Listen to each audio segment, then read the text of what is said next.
Hey guys, welcome back to another video. And guys, ఈ వీడియోలో నేను మ్యాష్ వర్సెస్ డూమ్ fight ని ఎక్స్ప్లెయిన్ చేయబోతున్నాను. అండ్ guys, ఈ ఫైట్ చాలా ఇంట్రెస్టింగ్ ఉంటుంది. సో అందుకే వీడియోని స్కిప్ చేయకుండా లాస్ట్ వరకు వినండి. అండ్ వీడియోస్ కూడా ఖచ్చితంగా లైక్ కొట్టండి. అండ్ ఛానల్ కి కొత్తగా వస్తే ప్లీజ్ మర్చిపోకుండా సబ్స్క్రైబ్ చేసుకోండి. 7K కి ఆల్మోస్ట్ వచ్చేసినాం. 7K కూడా రీచ్ చేయండి. అండ్ ఆల్సో ఈ వీడియోని మీ ఫ్రెండ్స్ కూడా షేర్ చేసుకోండి. అండ్ కామెంట్స్ కూడా పెట్టడం మర్చిపోకండి. జనరల్ కామెంట్స్ పెట్టండి. And let's begin the video guys. So guys, Mash డామినాని డిఫీట్ చేశాక అక్కడికి ఇన్నోసెంట్ జీరో అండ్ వాడి పెద్ద కొడుకు డూమ్ వచ్చేస్తారు. అండ్ ఇన్నోసెంట్ జీరో మ్యాష్ తో అంటాడు, నీకు వ్యాండ్ ఆఫ్ ది బిగినింగ్స్ కావాలంటే నువ్వు నా పెద్ద కొడుకు డూమ్ ని డిఫీట్ చేయి, అప్పుడు నీకు వ్యాండ్ ఆఫ్ ది బిగినింగ్స్ ఇచ్చేసాను అంటాడు. దాంతో ఒక మ్యాష్ రెడీ అవుతాడు డూమ్ గార్డ్ తో ఫైట్ చేయడానికి. అండ్ డూమ్ గార్డు వాడి 20% పవర్ ని యూజ్ చేస్తాడు మ్యాష్ తో ఫైట్ చేయడానికి. సో దీంతో డామినా అక్కడ భయపడిపోతాడు. లైక్ 20% పవర్ ఆ డూమ్ ది మ్యాష్ కి అసలు ఛాన్సే లేదని తను అనుకుంటాడు. బట్ మ్యాష్ బాగానే హ్యాండిల్ చేస్తాడు డూమ్ గార్డ్ ని వాడి 20% పవర్ లో. సో దాంతో డూమ్ గార్డు వాడి పవర్ ని ఇంక్రీజ్ చేస్తాడు, అంటే 30% కి ఇంక్రీజ్ చేస్తాడు. దాంతో డూమ్ గార్డు ఇంకా ఫాస్ట్ అయిపోతాడు, అంటే వాడు మ్యాష్ యొక్క స్పీడ్ ని మ్యాచ్ చేయగలుగుతాడు. అండ్ ఒకవేళ డూమ్ తన పవర్ ని ఇంకా ఇంక్రీజ్ చేస్తే తను మ్యాష్ కన్నా ఇంకా స్పీడ్ అయిపోవచ్చు. సో అప్పుడు మనకి డూమ్ గురించి కొంచెం తెలుస్తుంది. అంటే డూమ్ ని ఒక మాస్టర్ కేన్ చూస్ చేసుకుంది. సో యాక్చువల్ గా అయితే మ్యాషల్ వాళ్ళు 13 మాస్టర్ కేన్స్ ఉంటాయి. అండ్ ఆ కేన్స్ వాళ్ళ యూజర్ ని చూస్ చేసుకోగలవు. అండ్ కేన్ చూస్ చేసుకున్న యూజర్ యొక్క మ్యాజిక్ అండ్ పవర్ చాలా ఇంక్రీజ్ అయిపోతాయి. అండ్ ఒక్కొక్క కేన్ కి ఒక్కొక్క ప్రాపర్టీ ఉంటుంది. అండ్ డూమ్ గడిది కేన్ ది స్పెషాలిటీ ఏంటంటే ఆ కేన్ డూమ్ ఒక ఫిజికల్ ఎబిలిటీస్ ని మాక్సిమం పుష్ చేయగలదు. అంటే డూమ్ ఫిజికల్లీ చాలా స్ట్రాంగ్. అండ్ ఈవెన్ నౌ ఇప్పుడు కూడా డూమ్ తన మ్యాజిక్ ని యూజ్ చేయట్లేదు, తను జస్ట్ తన ఫిజికల్ స్ట్రెంత్ తో మ్యాచ్ తో ఫైట్ చేస్తున్నాడు. సో డూమ్ గాడు వాడి మ్యాజిక్ పవర్స్ ని యూజ్ చేయకపోతేనే ఇంత స్ట్రాంగ్ ఉంటే వాడి మ్యాజిక్ పవర్స్ ని యూజ్ చేస్తే ఇంకెంత స్ట్రాంగ్ ఉంటుందో ఊహించండి. సో తర్వాత ఇంకా మ్యాష్ ఇంకా డూమ్ కంటిన్యూస్ గా ఫైట్ చేసుకుంటుంటారు. అండ్ మ్యాష్ డూమ్ ఒక ప్రతి ఒక్క అటాక్ ని కూడా డాచ్ చేయగలుగుతాడు. అంటే మ్యాష్ డూమ్ ఒక అటాక్స్ ని పర్ఫెక్ట్లీ రీడ్ చేయగలుగుతాడు, అందుకే కదా తను అట్లా డాచ్ అవ్వగలుగుతాడు. సో దీంతో ఇంకా డూమ్ గాడు వాడు 50% పవర్ ని యూజ్ చేస్తాడు ఇక. అండ్ అనుకుంటాడు మ్యాష్ నన్ను ఇంకా మ్యాచ్ చేయలేడని. అండ్ డూమ్ గాడు ఇట్లా అనుకుంటాడో లేదో అప్పుడే మ్యాష్ చాలా స్పీడ్ గా వచ్చి ఇంకా ఆల్మోస్ట్ డూమ్ గాడి ఫేస్ మీద పంచ్ చేయబోతాడు. అంటే 50% పవర్ లో కూడా మ్యాష్ ఓవర్ పవర్ చేస్తున్నాడు డూమ్ గాడిని. దాంతో డూమ్ గాడు ఇంకా వాడి మ్యాజిక్ పవర్ ని యూజ్ చేస్తాడు అండ్ మ్యాష్ ని డిఫీట్ చేస్తాడు. అండ్ వాడు అంటాడు మ్యాష్ తో, మ్యాష్ నువ్వు ఫిజికల్ అబిలిటీస్ లో తోపేమో కానీ నా మ్యాజికల్ పవర్స్ ని యూజ్ చేస్తే నువ్వు నా ముందు ఎందుకు పనికిరావని అంటాడు. అండ్ గ్యాస్ తర్వాత మ్యాష్ ఇంకా ఏం చేస్తాడో చెప్పండి. తను ఏం చేయడు, జస్ట్ నేల మీద పడుకుని పోతాడు. దాంతో డూమ్ గాడికి అర్థం కాదు మ్యాష్ ఎందుకు పడుకుని పోయిండని. అండ్ అప్పుడు మనకి తెలుస్తుంది మ్యాష్ వి మసిల్స్ ఉంటాయి కదా అవి సోర్ అయిపోయినాయి. ఎందుకంటే మ్యాష్ ఎప్పుడు తన వెయిట్స్ వేసుకుని ఉంటాడు కదా, బట్ సడన్ గా వెయిట్స్ తీసేసి ఆల్ అవుట్ వెళ్ళడం వల్ల తన మసిల్స్ సోర్ అయిపోయినాయి. అందుకే తను ఇంకా పడుకుని పోయాడు. అండ్ మ్యాష్ అసలు భయపడ్డు డూమ్ తనని ఏమైనా చేస్తాడేమో అని. భయం లేకుండా ఆరామ్సే పడుకుంటాడు తనైతే. అండ్ అప్పుడే డూమ్ తన దగ్గర ఉన్న పెద్ద స్పోర్డ్ ని గమనిస్తాడు. అండ్ దీని పేరు క్యాలెట్ బాల్గ్. సో వీడి స్పోర్డ్ మీద కొన్ని క్రాక్స్ ఉంటాయి. అంటే మ్యాష్ ఈ ఫైట్ లో అంతగానో పవర్ ని యూజ్ చేసిండు, దెబ్బకి ఈ స్పోర్డ్ మీద క్రాక్స్ పడిపోయినాయి. అంటే మ్యాష్ కూడా తన ఫుల్ పవర్ ని ఇంకా యూజ్ చేయట్లేదు. అంటే తనకి తెలిసి కాదు, తన సబ్ కాన్షియస్లీ తన ఫుల్ పవర్ ని యూజ్ చేయట్లేదు. అండ్ ఇట్లాంటి వాడి కోసమే డూమ్ వెతుకుతున్నాడు. అంటే డూమ్ కి ఎప్పటి నుంచే ఉంటది తనకి టక్కర్ ఇచ్చే అపోనెంట్ తో ఫైట్ చేయాలని. అండ్ ఇప్పుడు వాడికి వర్తీ అపోనెంట్ దొరికేసింది కదా మన మ్యాష్. సో దాంతో వాడు ఇంకా మ్యాష్ తో అంటాడు, మనం నెక్స్ట్ టైం కలిసినప్పుడు నువ్వు నీ ఫుల్ పవర్ తో ఫైట్ చేయి, అయినా నువ్వు నీ ఫుల్ పవర్ తో ఫైట్ చేయలేకపోతే నువ్వు నన్ను డిఫీట్ చేయలేవని అంటాడు. అండ్ అప్పుడే ఇన్నోసెంట్ జీరో గాడు కొంతమంది డివైన్ విజనరీస్ ని సెండ్ చేయగలుగుతాడు. అండ్ వాళ్ళు ఇక్కడికే వస్తుంటారు. దాంతో ఇన్నోసెంట్ జీరో అండ్ డూమ్ కి వెళ్లాల్సిన టైం వచ్చేసింది.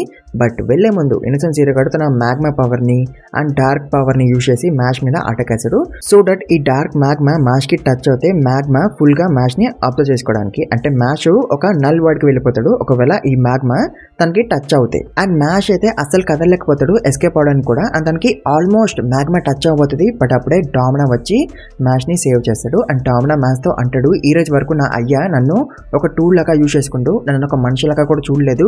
బట్ నువ్వు ఒక్కడివి నాతో మంచిగా బిహేవ్ చేసినావు అండ్ నాతో ఫ్రెండ్షిప్ చేసినావు, అందుకే నేను నిన్ను ఎలాగైనా సేవ్ చేశాను అంటాడు.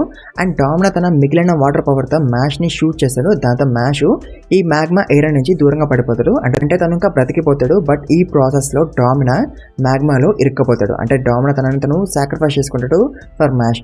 బట్ అప్పుడు కూడా తన ఫేస్ మీద చిరునవ్వు ఉంటది. అండ్ అప్పటికి డివైన్ విజనరీస్ వస్తారు. అండ్ వాళ్ళు మ్యాష్ ని అండ్ వేరే వాళ్ళని సేవ్ చేస్తారు. అండ్ తర్వాత ఇన్నోసెంట్ జీరో గాడు వాడి వేరే సన్స్ అందరిని కూడా రమ్మంటాడు to discuss about the plan. So ఇప్పటికైతే మనకి ముగ్గురు సన్స్ ని చూపించారు, Mash, Domina and doom.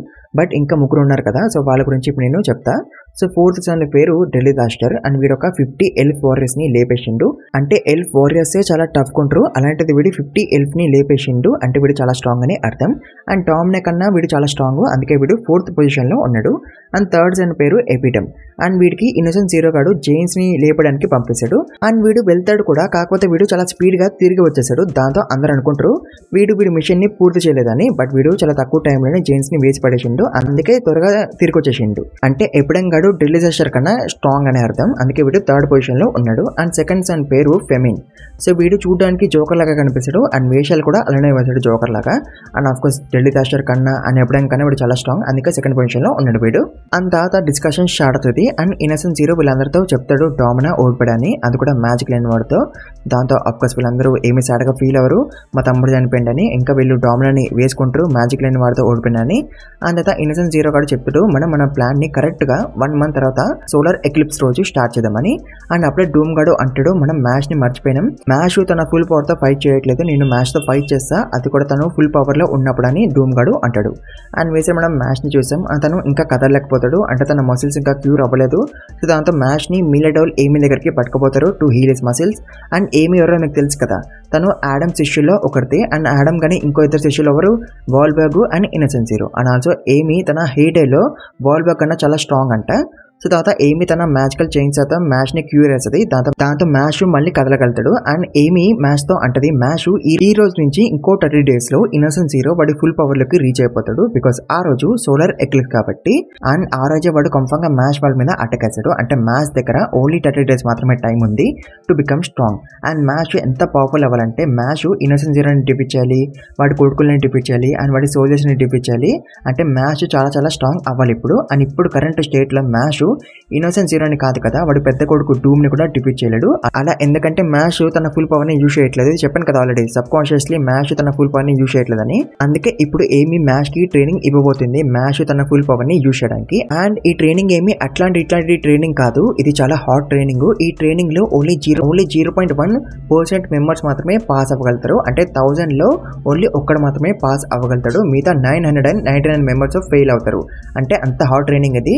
And ఏమీ మ్యాచ్ తో అంటది నీకు వద్దంటే నువ్వు ఈ ట్రైనింగ్ చేయాల్సిన అవసరం లేదు, ఇది చాలా రిస్కీ ట్రైనింగ్ అని అంటది. బట్ రిస్క్ లేదే రస్క్ లేదు కదా, దాంతో మ్యాచ్ ఈ ట్రైనింగ్ చేయడానికి ఒప్పేసుకుంటాడు, బికాస్ తను చాలా మందిని సేవ్ చేయాలి కాబట్టి.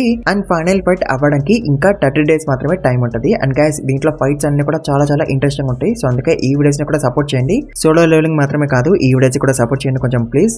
సో అందుకే ఈ వీడియోకి ఎక్కువ లైక్స్ కొట్టండి అండ్ ఛానల్కి కొత్తగా వస్తే ప్లీజ్ మర్చిపోకుండా సబ్స్క్రైబ్ చేసుకోండి. అండ్ ఆల్సో ఈ వీడియోని మీ ఫ్రెండ్తో కూడా షేర్ చేసుకోండి అండ్ కామెంట్స్ కూడా పెట్టండి, మర్చిపోకండి, చిన్న కామెంట్స్ పెట్టండి. And thank you very much for watching this video guys.